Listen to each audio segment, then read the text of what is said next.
ಓಂ ಬ್ರಹ್ಮದೇವಾಯ ನಮಃ. 2026 numbers total ಮಾಡಿದ್ರೆ 8 ಬರುತ್ತೆ. ಅದನ್ನ ಟೋಟಲ್ ನಂಬರ್ಸು ಇನ್ನೊಂದು ಲೆಕ್ಕ ಇದೆ, ಆ ಲೆಕ್ಕ ನನಗೆ ಗೊತ್ತು, ಆ ಲೆಕ್ಕ ನಿಮ್ಗೆ ಹೇಳಕ್ಕೆ ಹೋಗಲ್ಲ. 2026ರಲ್ಲಿ ಯಾವೆಲ್ಲ ಡೇಟಲ್ಲಿ ಅದೃಷ್ಟ ಬರುತ್ತೆ ಬರಲ್ಲ ಅದು ಇಂಪಾರ್ಟೆಂಟ್ ಆಗುತ್ತೆ. ತುಂಬ ಕೇರ್ಫುಲ್ಲಾಗಿ ಹ್ಯಾಂಡಲ್ ಮಾಡ್ಕೊಳ್ಳಿ. ಯಾರೆಲ್ಲ 1ನೇ ತಾರೀಕು 10ನೇ ತಾರೀಕು 19 28ನೇ ತಾರೀಕು ಹುಟ್ಟಿರ ಇಂಥ ದಿವಸ ಪ್ರಪಂಚದಲ್ಲಿ ಏನಾದ್ರು ಒಂದು ನಷ್ಟ ಆಗುತ್ತೆ. ದೊಡ್ಡ ಟ್ರೈನು, ಬಸ್ ಬೀಳೋದು, ದೊಡ್ಡ ಆಘಾತ ಆಗೋದು, ಒಂದು ಮನೆ ಜಗಳ ಆಗೋದು, ಇಲ್ಲ ಅದೇ ನಂಬರ್ಸ್ ಮನೆ ನಂಬರ್ಸ್ಗಳು ಆಘಾತ ಆಗೋದು, ಈ 19ನೇ ಫ್ಲೋರ್ ಆಗಿರೋದು ಅನಾಹುತ ಆಗಿಬಿಡೋದು, ಇಲ್ಲ 28ನೇ ಫ್ಲೋರು 28ನೇ ಮನೆ ನಂಬರ್ಸು, ಈ ಥರ ಅನ್ನೋ ನಂಬರ್ಸ್ ಬಂದಾಗ ತುಂಬ ಭಯಂಕರವಾದ ಡೇಂಜರ್ ಆಗುತ್ತೆ. ಸಿಕ್ಕಾಪಟ್ಟೆ ಪ್ರಾಬ್ಲಮಲ್ಲಿ ಸಿಗಾಕೈತಾರೆ.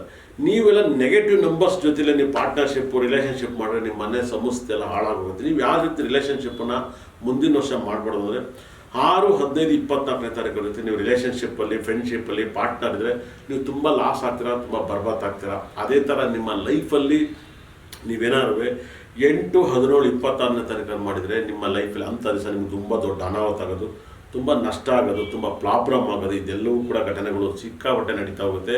ಇದನ್ನು ಅವಾಯ್ಡ್ ಮಾಡಬೇಕು. ಮುಂದಿನ ವರ್ಷ 1, 10, 19ನೇ ತಾರೀಕು ದಿನ ಚೆನ್ನಾಗಿಲ್ಲ, ತುಂಬ ಕೇರ್ಫುಲ್ಲಾಗಿ ಹ್ಯಾಂಡಲ್ ಮಾಡಿ.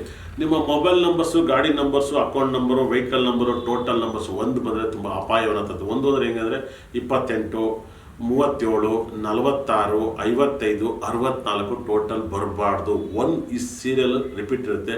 ನೀವು ಮುಂದಿನ ವರ್ಷ ನಿಮ್ಮ ಪ್ರಾಬ್ಲಮಿಂದ ನೀವು ಆಚೆ ಬರಬೇಕು, ಲಕ್ಕನ್ನು ಚೇಂಜ್ ಮಾಡ್ಕೋಬೇಕಂದ್ರೆ ನೀವೇನೆಲ್ಲ ಯೂಸ್ ಮಾಡಬೇಕಂದ್ರೆ ನಿಮ್ಮ ಲೈಫಲ್ಲಿ ನಿಮಗೆ ಏನಾರು ಅಪ್ಪಿ ಮುಂದಿನ ವರ್ಷ ನೀವು ಆರೆಂಜ್ ಕಲರ್ನ ಅತಿ ಹೆಚ್ಚು ಯೂಸ್ ಮಾಡೋದು ನಿಮಗೆ ನೆಗೆಟಿವ್ ಜಾಸ್ತಿ ಆಗುತ್ತೆ.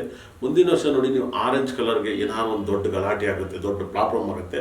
ಅದೇ ಥರ ನೀವು ಈ ಡೇಟಲ್ಲಿ ಲಕ್ ಬರಬೇಕಂದ್ರೆ ನೀವು ಯೆಲ್ಲೋ ಕಲರ್ನ ತುಂಬ ಯೂಸ್ ಮಾಡಬೇಕು, ರೆಡ್ ಯೂಸ್ ಮಾಡಬೇಕು, ಮತ್ತು ಗ್ರೀನ್ ಯೂಸ್ ಮಾಡಬೇಕು. ಇದನ್ನು ಯೂಸ್ ಮಾಡಿದ್ರೆ ನಿಮ್ಗೆ ಲಕ್ ಬರುತ್ತೆ. ನಿಮ್ಮ ಮೊಬೈಲ್ ನಂಬರ್ಸ್, ಗಾಡಿ ನಂಬರ್ಸ್ನ, ಅತಿ ಹೆಚ್ಚು ಬ್ಯಾಂಕ್ ಖಾತೆ ನಂಬರ್ಸ್ನ, ಅತಿ ಹೆಚ್ಚು 3 ಮತ್ತು 5 ಬರೋ ಥರ ಟೋಟಲ್ ನಂಬರ್ನ ಯೂಸ್ ಮಾಡಿದ್ರೆ ನಿಮಗೆ ಸಖತ್ ಪಾಸಿಟಿವ್ನ ಅನ್ಬೋಗ್ತಾರೆ, ಲಕ್ ಜಾಸ್ತಿ ಇರುತ್ತೆ. ನಿಮ್ಮ ಫೇವ್ರೇಟ್ ಟೆಂಪಲ್ ಅಂತ ಬಂದಾಗ, ನಿಮ್ಮ ಸಖತ್ ಫೇವ್ರೇಟ್ ಟೆಂಪಲ್ ಅಂದಾಗ ಬೆಳಗಿನತ್ತು ಸೂರ್ಯನು ಮತ್ತು ಈಶ್ವರನು ದರ್ಶನ ಮಾಡಿದ್ರೆ ನಿಮ್ಮ ಪ್ರಾಬ್ಲಮ್ ಕ್ಲಿಯರ್ ಆಗುತ್ತೆ. ಸೂರ್ಯಗ್ರಹಣ ನೋಡಿಬಿಟ್ಟು ಈಶ್ವರನ ದರ್ಶನ ಮಾಡಬೇಕು, ಆವಾಗ ನಿಮ್ಮ ಪ್ರಾಬ್ಲಮ್ ಕ್ಲಿಯರ್ ಆಗುತ್ತೆ. 1ನೇ ತಾರೀಕು ಬಗ್ಗೆ ಸಾಕಷ್ಟು 2026 ಭವಿಷ್ಯವನ್ನು ನೋಡಿದ್ವಿ ನೀವು. ಆದರೆ ತುಂಬ ಡೇಂಜರ್ ಇರಬೇಕು. ಈ ವೆಹಿಕಲ್ ನಂಬರ್ 1 ಇರೋಲ್ಲ ಗಾಡಿ ಹೈಯೆಸ್ಟ್ ಆಕ್ಸಿಡೆಂಟ್ ಆಗುತ್ತೆ. Mobile numbers last ending number 1 ಬಂದರೆ ತುಂಬ ಪ್ರಾಬ್ಲಮ್ ಆಗುತ್ತೆ. ನಿಮ್ಮ ಬ್ಯಾಂಕ್ ಖಾತೆ ನಂಬರ್ಸ್ 1 ಬಂದರೆ ತುಂಬ ಡೇಂಜರ್ ಇರುತ್ತೆ. ನಿಮ್ಮ ಆಧಾರ್ ಕಾರ್ಡ್ ನಂಬರ್ 1 ಬಂದರೆ ಡೇಂಜರ್ ಇರುತ್ತೆ. ಪ್ಯಾನ್ ಕಾರ್ಡ್ ನಂಬರ್ ಕೂಡ 1 ಬಂದರೆ ತುಂಬ ಡೇಂಜರ್ ಇರುತ್ತೆ. 1, 18, 1, 19, 28, 10ನೇ ತಾರೀಕು ತುಂಬ ಕೇರ್ಫುಲ್ ಆಗಬೇಕು. ಒಂದೊಂದು ಸಮಸ್ಯೆ ಸಿಗಾಕಿಲ್ಬಾರ್ದು. ನನ್ನ ನಂಬರ್ಸಲ್ಲಿ ನಾನು ಹೇಳಿದಂಥ ಟೆಂಪಲ್ನ ಪರಿಹಾರ ಮಾಡ್ಕೊಳ್ಳಿ, ತುಂಬ ಒಳ್ಳೆಯತ್ತೆ. ನಿಮಗೆ ಆ ಥರ ಪ್ರಾಬ್ಲಮ್ ಆಗಬಾರ್ದು ಅಂದರೆ ನೀವು ಒಂದು ಯೆಲ್ಲೋ ಸಫೇರ್ ಸ್ಟೋನ್ ಯೂಸ್ ಮಾಡಿ, ಇಲ್ಲ ಪಚ್ಚೆ ಯೂಸ್ ಮಾಡಿ, ನಿಮ್ಮ ಪ್ರಾಬ್ಲಮಿಂದ ಕ್ಲಿಯರ್ ಆಗ್ತದೆ. 2 ಸ್ಟೋನ್ನ ಯೂಸ್ ಮಾಡಿ. ಯಾವಾಗಲೂ 3, 5 ಅನ್ನೋದ್ರ ಜಾಸ್ತಿ ಬರ್ಕೊಳ್ಳಿ, ನಿಮ್ಮ ಕಷ್ಟದಿಂದ ಪಾರಾಗ್ತೀರ.